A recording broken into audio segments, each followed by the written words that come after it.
cette année, une vingtaine de pays ont, avec le groupe, décidé de créer un social game. Pourquoi? D'abord parce que nos besoins de recrutement sont énormes dans les pays émergents. Nous avons des pays à forte croissance et en fait, sur les 105 000 salariés du groupe, 60 000 sont dans ces pays émergents. Pour vous donner une idée, rien qu'en Chine, dans les 3 ans qui viennent, nous allons recruter 20 000 personnes, dont 3 000 managers.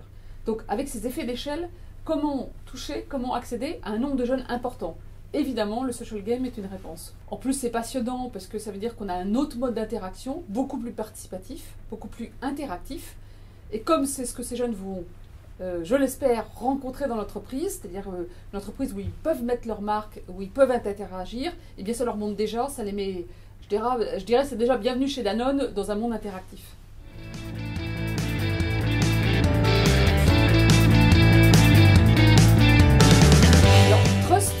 C'est par essence complètement intégré à la marque employeur Danone, puisque Trust a été créé entièrement pour et par Danone, et il y représente bien sûr les valeurs de Danone, les spécificités métiers, les business, et le fondement génétique, je dirais, de la culture Danone, qui est ce qu'on appelle le double projet économique et social.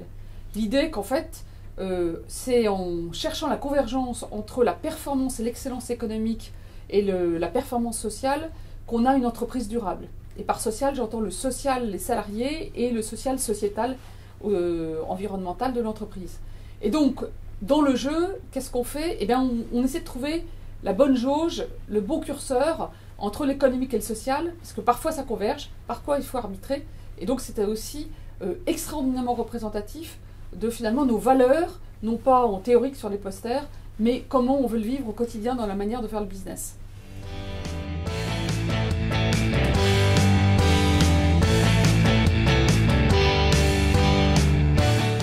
La marque employeur est importante partout.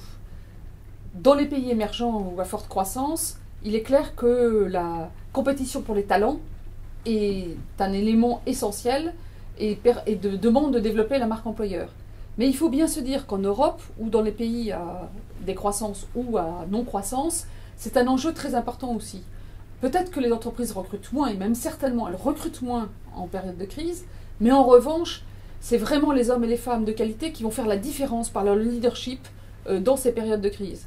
Donc, la marque employeur est aussi importante en période de crise pour permettre d'attirer des gens qui partagent les valeurs, qui partagent la passion du business et du social dans l'entreprise et qui vont vraiment faire la différence en prenant un leadership qui nous fait réussir.